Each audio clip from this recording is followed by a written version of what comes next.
시청자 여러분, 한 주간도 평안하셨죠? 오늘도 여러분과 하나님의 말씀, 하나님의 메시지를 나눌 수 있는 특권을 감사드리면서 이 시간도 존귀하신 우리 주님 앞에 영광을 돌립니다. 오늘은 이 특별 메시지 2편으로 두 번째로 이 구원의 길을, 구원받는 길을 안내하는 그런 중심의 말씀을 여러분과 함께 하고자 합니다.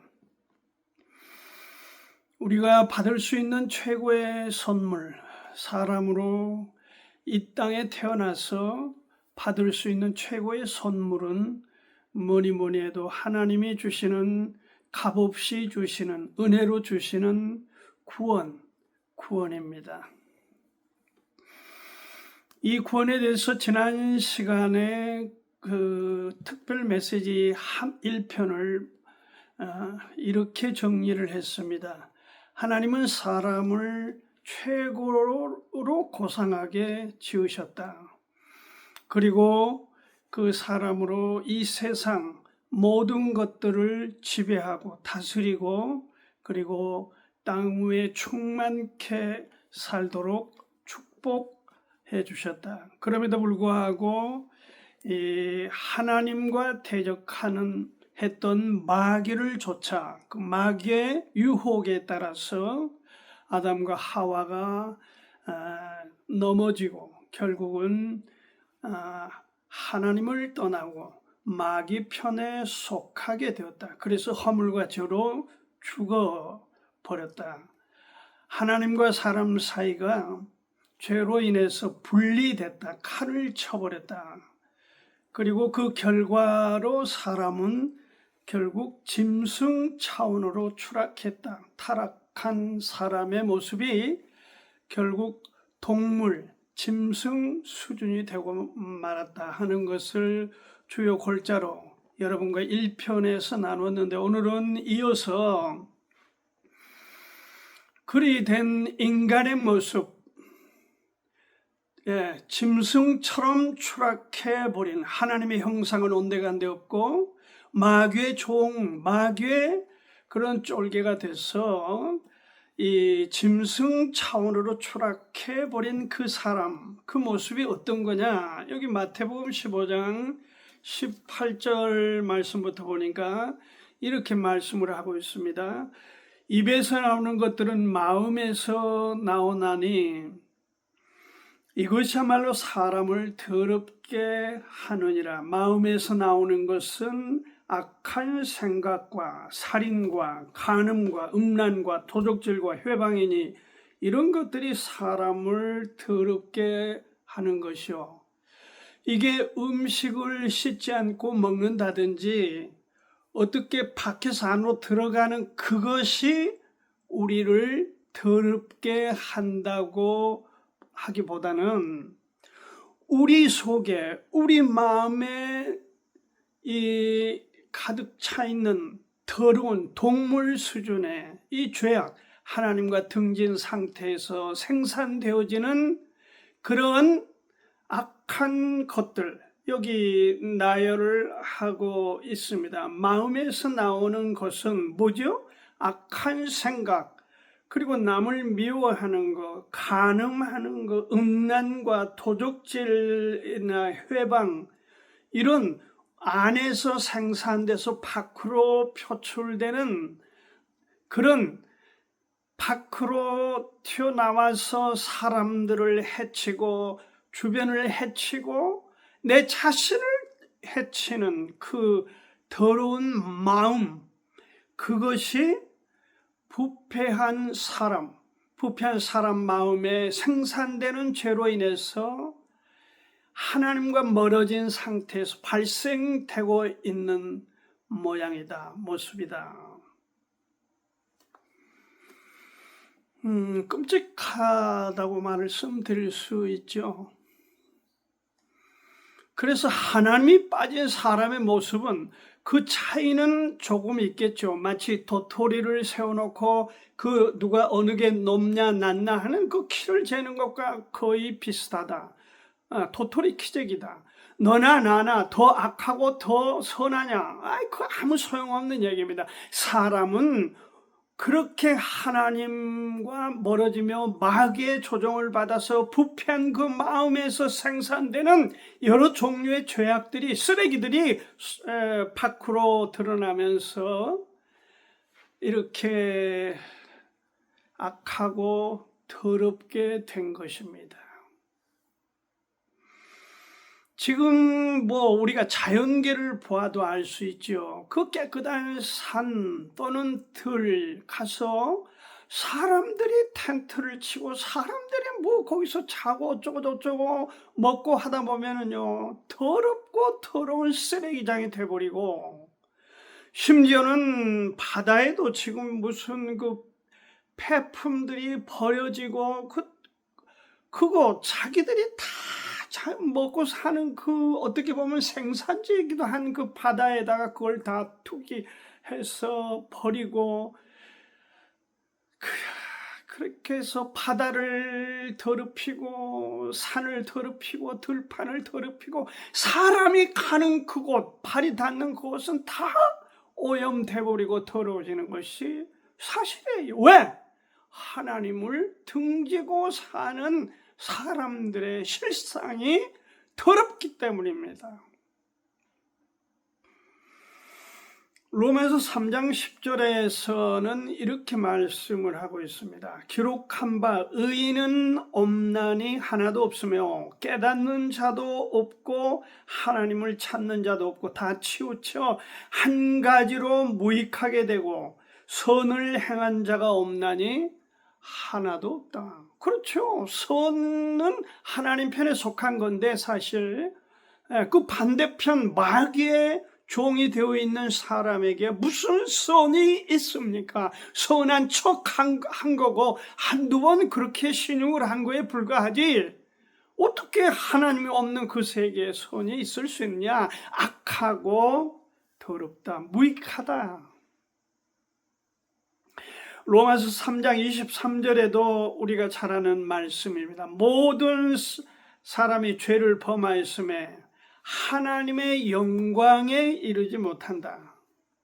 모든 사람이 죄를 범했기 때문에 한 사람으로 말미암아서 죄가 들어오고 그 죄가 마치 동물처럼 퍼져가지고 그 후손들 모두가 다 그 죄로 인해서 사망에 이르게 됐는데, 그 얘기죠.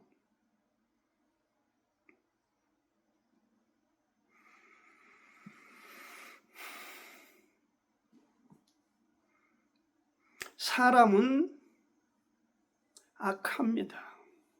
하나님이 빠진 사람은 악합니다.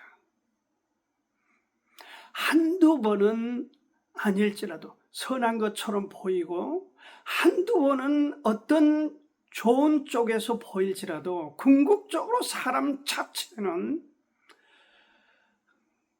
죄로부터 태어나서 죄를 안고 끝내 죄의 심판대로 가는 것이 사람의 일대기입니다. 그 가운데 뭘 하니, 노벨상을 받았느니, 무슨 상을 얻더니,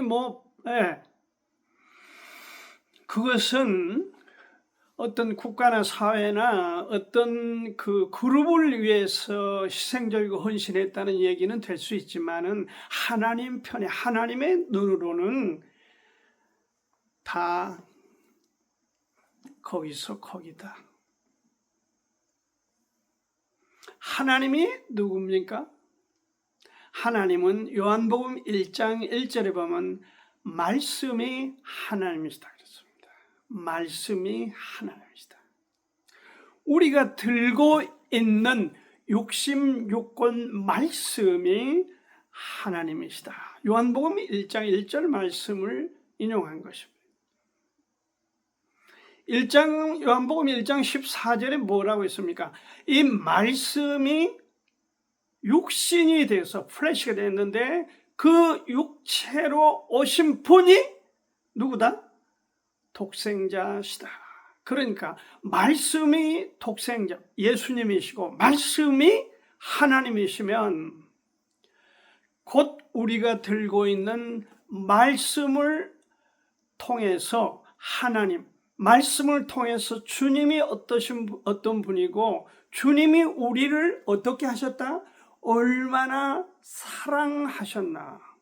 이제 처음에 제가 말씀드린 대로 하나님의 형상과 모양을 조차 지었다. 이 모양이 우리 모양이 아니라 내면 세계가 하나님을 사모하고 하나님을 추구하고 하나님과 동행하고 하나님으로부터 어떤 것들을 피해를 받고 하나님과 함께 하도록 지어진 존재가 사람이다. 그래서 사람은 안드로포스라 그렇게 말씀을 드렸습니다. 안드로포스는 위를 사모하는 존재, 그 위라고 하는 위는 하나님이 계시는 하나님의 존전을 얘기하는 거고 거기에 함께 하신 예수 그리스도 우리 주님을 말씀하는 거죠. 그러니까 우리가 거기를 사모하는 게 정상입니다. 왜? 거기에 계신 분이 우리를 만드시고 자기 모양과 형상대로 만들어서 우리를 그 사랑 가운데에 살도록 보호하시고 축복하셨다. 그렇기 때문에 우리가 거기를 사모하게 되는 것인데 지금 거기와 두절돼 가지고 하나님이 없는 세계에 사는 사람들의 비참한 모습, 그 악한 그 쓰레기 같은 모습들을 지금 대략 살펴보았습니다. 하나님은 지금도 가산을 자기 분깃을 가지고 떠나서 다 탕진하고 돌아온 그 아들 탕자, 그 아들을 기다리는 아버지 심정과 같이 주님은 하나님 우리를 기다리고 가슴을 열고 그리고 팔을 벌려 우리를 기다리고 왜? 우리를 같은 형상과 모양으로 지은 하나님과 그런 동류의 피조물이기 때문에 돌아오기를 기다려. 돌아오는 데 있어서 지금 장애물이 뭡니까? 걸려있는 분리되어 있는 그 죄를 어떻게 제거할 거냐. 그 죄가 결국 하나님과 우리 사이를 칸을 쳐버리고 함께 할 수 없도록 두절시켰으므로 죄를 어떻게 지금 처리를 할 거냐. 그걸 사람이 할 수 있냐? 아닙니다. 사람은 불가능합니다. 그래서 하나님 편에서 그 죄를 드러내는, 제거하는, 없애주는 그 궁여지책을 마련했다. 그것이 바로 하나님 동등하신 그 주님, 하나님의 아들 예수님께서 사람의 몸으로 땅에 오셔서 결국 우리를 죄에서 구출할 그런 일을 하셨는데 이것이 바로 십자가입니다. 레위기 17장 11절에 보면은 육체의 생명은 피에 있음이라 그랬습니다.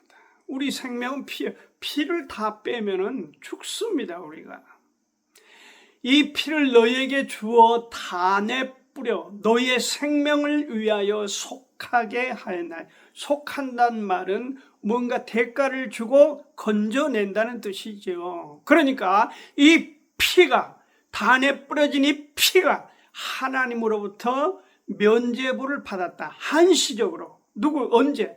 구약의 율법 이스라엘 백성들에게 한시적으로. 그래서 동물의 피, 소나 송아지나 염소나 또는 양이나 이 비둘기를 잡아서 그 피를 지금 다 내뿌리는데 이거는 매년 속죄 제물로 드려지는 그런 동물 제물이었습니다. 생명이 피해 있으므로 생명이 피해 있다. 생명이 피해 있다. 피는 그래서 이 피가 죄를 속한다. 그래서 구약에 동물의 피를 흘렸다. 이거는 모든 사람, 하나님이 보시는 아담의 후손 모든 사람, 모든 인류, 이스라엘이든 이방인이든 상관없이 모든 이 세상에 사는, 그래서 하나님이 세상을 이처럼 사랑하사 할 때 그 세상은 세상에 사는 모든 사람을 이처럼 사랑하심으로 독생자를 주셨다. 이렇게 요한복음 3장 16절 말씀하고 있습니다. 히브리서 9장 22절에서 보면 율법을 좇아 거의 모든 물건이 그러니까 사람이나 사람이 만지는 모든 것들은 오직 피를 통해서만 정결케 되나니 피 흘림이 없은즉 사함이 없느니라. 사함이다. 죄 사함에는 반드시 피로 충분 조건에 피가 있어야 된다. 그래서 구약에 일시적으로 동물의 피를 하나님 앞에 제사를 드리고 이스라엘 백성이 속죄를 받은 겁니다. 동물의 피 대신에 하나님으로부터 죄 사함을 1년 한시적으로 이렇게 받으십니다. 그래서 구약에는 동물의 제사가 드려졌다. 이스라엘 백성들을 향해서 그렇게 하나님께서 하셨다. 그러나 신약에서는 다르죠. 한시적인 1년마다 생각나게 하니까 또 드리고 또 동물을 잡아서 제물로 드리고 그런 제사, 불완전한 제사, 어떤 한 시간이 제한되어 있는 1년이라고 하는 기간에 드려지는 그 제사는 어떻게 보면은 불완전한 제사다. 그래서 이제는 완전한 제사에 관하여 모든 사람을 향하여 완전한 제사, 그 제사는 히브리서 10장 10절에 명확하게 기록하여 있어요. 이 뜻을 좇아, 이 뜻이 뭡니까? 피를 흘려야 죄를 사할 수 있다. 죄가 속해진다. 죄가 없어질 수 있다 하는 이 뜻, 하나님의 뜻, 성경의 뜻, 그것을 따라서 예수 그리스도의 몸을 단번에 드리심으로, 그러니까 오늘 좀 드리고 또 내년에 드리고 이게 아니고 한 번에 단번에 드리심으로 말미암아 우리가 어떻게 됐어요? 거룩함을 얻었다. 우리가 합니다. 여기는 모든 사람이, 이것은 모든 사람, 이 세상에 사는 흑인, 백인, 황인 무슨 상관없이 미국, 소련, 러시아, 어디 중국, 한국 어디 상관없이 모든 사람을 위하여 예수님께서 단번에 몸을 들이셨다. 잘 아시죠? 어디서 들인지. 요한복음 19장 30절에 보면은 그래서 내가 다 이루었다 이렇게 말합니다. 죄라고 하는 것은요, 죄는 드러나면은 반드시 처벌을 받게 되어 있습니다. 사람들은, 어떤 권력을 갖고 있는 사람들, 지금 전 대통령 시절에는 얼마나 많은 악하고 더럽고 추악한 죄를 짓고도 권력 아래 있기 때문에 그것이 넘어가고 피해지고 감춰지고 그렇겠죠. 그런데 죄가 드러나면은요, 그 지위 상관없이 처벌을 받아야 되는 겁니다. 이게 민주주의예요. 이게 사람 사는 세계 정상적입니다. 그런데 하나님 앞에 죄를 짓지 않는 사람이 누가 있습니까?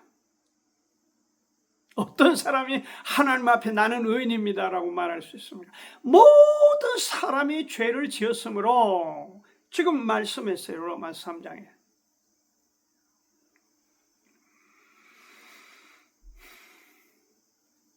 그 값을 치러야 됩니다. 죄의 값을. 누군가가. 내가 안 치르면 다른 누군가가 대가 지불을 해야 돼요. 속해야 돼요. 그래서 하나님께서 우리 스스로 죄값을 하나님 앞에 치를 수가 없는, 치를 수 있는 능력이 없는, 왜? 우리는 반복된 죄를 짓는 사람들이고 죄를 우리 조상으로부터 아주 통째로 가져왔기 때문에 그 뿌리를 우리 스스로 해결할 수 있는 지혜나 능력이나 어떤 지식이나 우리가 어떤 힘이 없습니다. 죄 값은 치러야 되는데 하나님 앞에 나가기 위해서 그 죄 값을 치르는 그 일의 제물이 된 바로 그분이 독생자시다. 그래서 다 이루었다. 영어로 It is finished. 내가 다 끝냈다. 이게 십자가에서 예수님께서 하신 6번째 말씀이고 7번째 내 영혼을 받으십시오, 아버지. 그러고 십자가에서 운명하셨습니다. 머리에도 면류관으로 피가 철철 흘렀고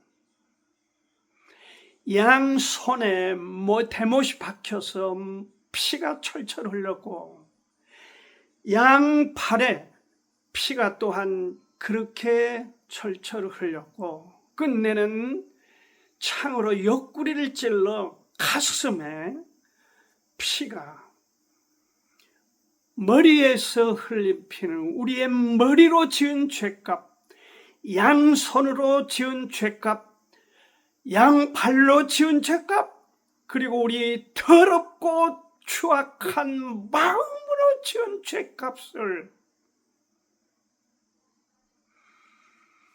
지불하기 위하여 창에 찔려 예수님의 피를 머리서부터 양손, 옆구리, 가슴 그리고 양팔까지 한 방울의 피도 남김없이 하나님 앞에 제물로 쏟아서 드린 겁니다. 누구를 위해서? 세상을 위해서, 세상에 사는 모든 사람을 위해서 드린 겁니다. 베드로 사도는 이 상황을 베드로전서 2장 24절에 친히 나무에 달려 그 몸으로 우리 죄, 세상에 사는 모든 사람의 죄를 담당하셨으니 이는 우리로 죄에 대하여 죽고 죄에 대해서 이제는 죽고 그리고 의에 대해서 살게 하는 것. 죄에 대해서는 죽고 하나님에 대해서 위를 사모하는 사람으로서 보좌를 향해서 다시 살아나게 하셨다. 무엇이? 예수 그리스도의 피가 누구를? 온 세상에 사는 사람들의 더러운 그 많은 죄를 위해서 다 이루시고 친히 그렇게 하셨다. 베드로전서 3장 18절에도 말씀하고 있습니다. 그리스도께서 한번 죄를 위하여 죽으사 어디서? 십자가에서 의인으로서 불의한 자를 대신하셨으니 예수님이 죄가 있으신 분입니까? 하나님이 죄가 있어요?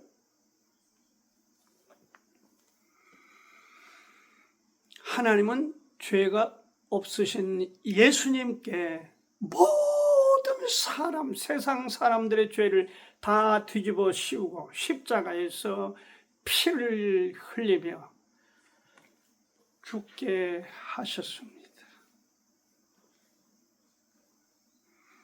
의인으로서 불의한 자를 대신하셨다. 사람을 대신하여, 인간을 대신하여, 우리를 대신하여 한 사람이 희생하여 죽으셨다. 이는 우리를 하나님 앞으로 인도하려 하십니다. 우리를 하나님 앞으로, 위를 사모하는 사람에게 위를 향하여 나아갈 수 있는 길을 열어주시기 위하여 예수께서 그렇게 하셨다.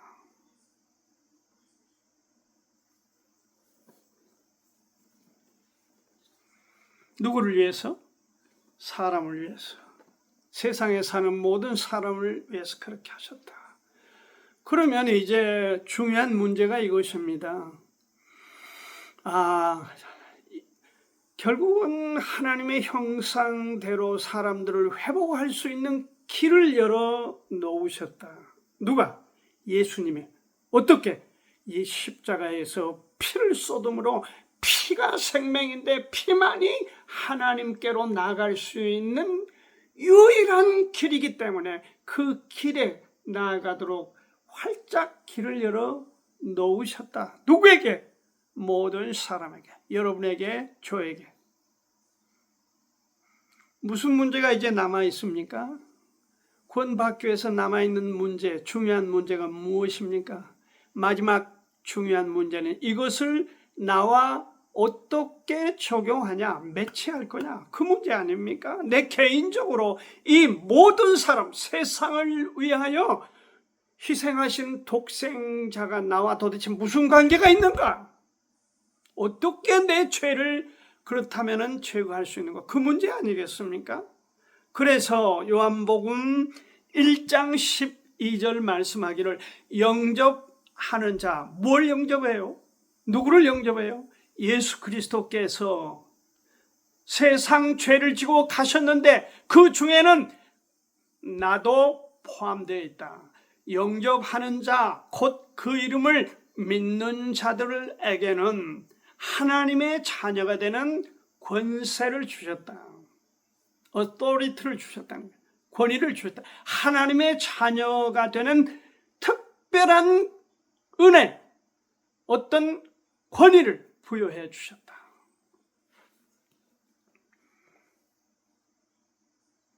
영접하는 자, 어디에? 내 마음에. 내 마음, 더러운 쓰레기 같은 내 마음에 이제는 예수의 피로 깨끗하게 치워주셨으니 그 깨끗해진 내 마음에, 로마서 10장 9절 봅니다. 네가 만일 네 입으로 예수를 주로 시인하며 주인으로, 네가 만약에 너의 주인으로, 너 입으로 예수 그리스도께서 나를 위해서 십자가에 죽으셨구나. 세상 사람들을 위해 죽으셨는데 그 중에 나도 포함되구나. 나를 위해서 죽으셨네. 네 입으로 예수를 무엇으로? 주인으로, Lord, 주인으로 영접하며 시인하며, 네가 만일 네 입으로 예수를 주로 시인하며, 네, 여러분 시인하시죠? 시인해야 됩니다. 하나님께서 그를 죽은 자 가운데서 살리신 것을 어디에? 네 마음에, your heart, 네? 마음에 accept, 받아들이면, 믿으면 구원을 얻는다. 할렐루야. 하나님께서 준비하신 길이 여기에 있습니다. 내 개인적으로 모든 사람에게 관한 것이 아니라 바로 이제 압축해서 내 개인에게, 네가 만일 네 입으로 예수를 주로 시인하고 하나님께서 그를 죽은 자 가운데서 살리신 것을 네 마음에 믿으면 구원을 얻으리니, 그렇죠. 사람이 마음으로 믿어 의에 이르고 입으로 시인하여 구원에 이른다. 마음으로 믿는다. 더러운 내 쓰레기 같은 죄악으로 가득 찬 마음에 예수 그리스도께서 십자가에 피 흘려 깨끗하게 치워주셨고, 그 깨끗해진 그릇, 내 마음의 주인으로 내가 예수님을 맞이하는 것, 입으로 시인하는 것, 그것이 바로 구원이다. 아멘.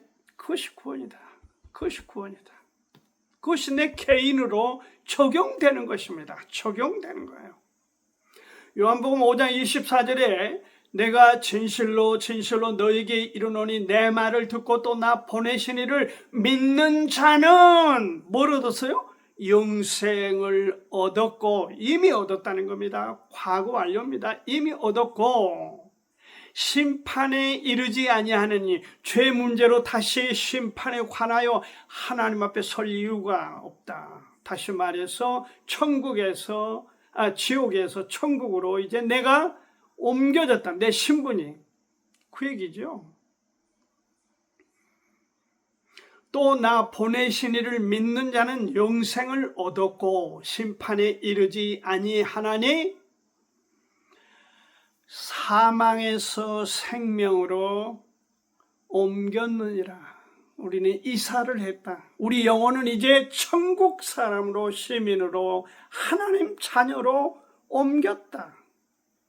비록 우리 몸은 땅에, 세상에 있지만 우리 영혼은 하나님 나라로 이미 옮겼다. 천국이 내 안에 들어왔다.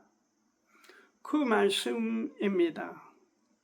이렇게 확실하게 말씀 안에서 정돈을 해주는데 어떻게 이 구원을 거부하고 마다하고 또 아직도 받아들이지를 못한단 말입니까? 그거를 바로를 빗대서 하나님께서는 강팍한 심령이라고 해요. 강팍하다. 강팍한 게 뭐죠? 악하다. 악하고 너무 막혔다. 뭘로? 자기 것으로 꽉 차 있는 사람은 이걸 받아들이기 어렵다. 그걸 별 수가 없죠. 그러나 오늘 우리는 이 사실을 믿고 받아들이고 그리고 개인적으로 사망에서 생명으로 이사를 했다 말씀하고 있습니다. 요한복음 10장 28절 말씀을 보면은 내가 저희에게 영생을 주노니 영원히 멸망치 아니할 터이요 또 저희를 내 손에서 빼앗을 자가 있다 없다? 없느니라. 하나님이 쥐고 계시는데 어떻게 거기서 누가 뺏어요? 이제는 마귀도 그렇게 못합니다. 그러므로 우리가 오늘 하나님의 형상대로 주셨고 그 다음에 마귀의 유혹을 받아 넘어져서 짐승 차원으로 추락해서 더러운 악하고 추악한 쓰레기 같은 죄로 우리가 우리 마음이 생산해내서 나와 주변을 더럽게 하는데 하나님의 사랑으로 인해서 말씀이신 하나님, 말씀이신 예수님이 우리 가운데에 사람으로 오셔서 십자가에 피를 쏟아 머리서부터 발끝까지 한 방울의 피도 남김없이 너희들이 지불해야 될 죄의 대가를 내가 다 지불했노라 선언하셨다. 그리고 개인적으로 이제 내가 마음에 영접하여 예수를 주로 시인하고 내 입술로 예수를 시인하고 그가 내 죄를 위해서 죽었다는 그 사실, 하나님께서 나를 위해서 그렇게 하셨다는 사실을 받아들이고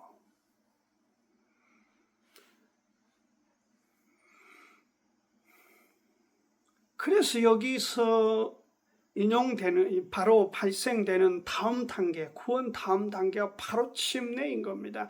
성경에서 보건대 6개월에 학습을 받고 이런 얘기가 어디가 있습니까? 이거 다 사람들이 쥐어 만들어내놓은 그런 머리 써서 해놓은 종교적인 그런 하나의 중독자들이 가는 길이고 성경은 예수와 함께 죽고 뭐에 대해서? 죄에 대하여. 지금 그것을 물 속에 잠겨서 죽음을 드러내며 그걸 우리 몸으로 지금 드러내는 건 나타낸 겁니다.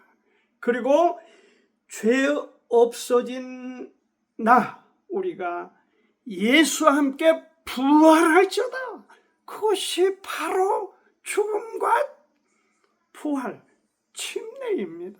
침례예요. 그 의식이 교회에 주어진 만찬식과 침례식이 바로 두 가지가 신약 성경이 제시하시고 가르치시고 우리에게 분명하게 그렇게 할 것을 권면하는 두 의식입니다. 하나는 침례는 구원 받자마자 받을 수 있는 의식이고, 그 다음에 찢기고 상함에 관하여 우리가 만찬을 통해서 교회가 주님을 회상하고 그 감사함으로 하나님 앞에 나아가는 의식이 주의 만찬식입니다. 무슨 성만찬식입니까? 주의 만찬식입니다. 주의 만찬. 아멘. 이렇게 해서 처음 사람이 지어지고 그리고 구원받은 끝부분까지 여러분과 같이 나누었습니다. 저는 1977년 3월 29일 정오쯤에서 어느 분이 저에게 이 사실을 제시하여 그 교회당 한편의 기도실에 들어가서 나를 붙들고, 물론 그 전에도 여러분들이 저를 위해서 기도하고 애를 썼습니다. 특히 광주에 계신 그 김종호 목사님이 우리 집에 와서 저를 구원에 인도하기 위해서 애를 쓰고 했는데 그때는 마음이 열리지 못했어요. 그 다음날 기도실에 들어가서 어느 분이 이 사실을 저에게 제시하여 줌으로 해서 제가 이 사실을 받아들이고 예수 그리스도를 내 구주로 받아들였습니다. 제 나이 31살 때였습니다.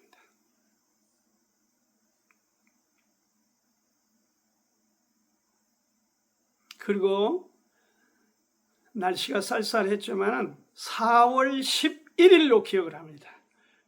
교회당 밖에 설치되어 있는 침례탕에 들어가서 예수 함께 죽고 예수 함께 부활할지어다 침례를 받았습니다. 3월 29일 구원, 4월 11일 침례, 제 생애에 주님 앞에 들어온 그 축복스러운 발자취입니다. 여러분도 다 그렇게 하셨을 것으로 믿고, 또 아직도 이 구원에 대해서 확신이 없다면은 제 이 유튜브를 반복해서 좀 틀어보시고 그리고 받아들이시고 구원에 이르고 천국으로 이사하는, 영원히 천국으로 이사하는 축복들을 함께 할 수 있기를 바랍니다. 구원받은 성도는 거기에 머무르는 것이 아니라 이제 태어난 아이입니다. 그래서 갓난 아이라고 성경은 말하고 있어요. 베드로전서 2장 2절에서는 갓난 아이들 같이 순전하고 신령한 젖을 사모하라. 젖을 사모하라. 여기서 젖이 뭡니까? Milk of the word. 말씀의 젖. 말씀의 우유. 하나님의 말씀을 양식으로 말합니다. 하나님의 말씀을 통해서 어떻게 하라? 이거를 사모하면은, 이걸 보고 읽고 그리고 묵상하고 이 말씀을 그대로 소중히 여겨 내 삶에 적용하고 그리하면은 어떻게 된다? 점점 어른으로 아이가 성장하듯이 우리가 신앙으로 성숙한 단계로 나아가게 된다. 그 얘기죠. 그러니까 우리가 말씀을 사모해야 됩니다. 딴 거 별로 도움이 안 됩니다. 이는 이로 말미암아 너희로 구원에 성장케 하려 함이라 했는데 우리 성경에는 번역을 구원이라고 했습니다. 이 구원이 아니고 그렇게 됨으로 성장한다. 하나님의 말씀을 읽고 묵상하고 사모하고 이렇게 우리 삶에 실천하면 스텝 바이 스텝 해서 어떻게 됩니까? 우리가 점점 신앙이 성장해 간다. 목표는 예수 그리스도십니다. 아멘. 그러므로 하나님의 말씀을 사모합시다. 감사합니다. 감사합니다.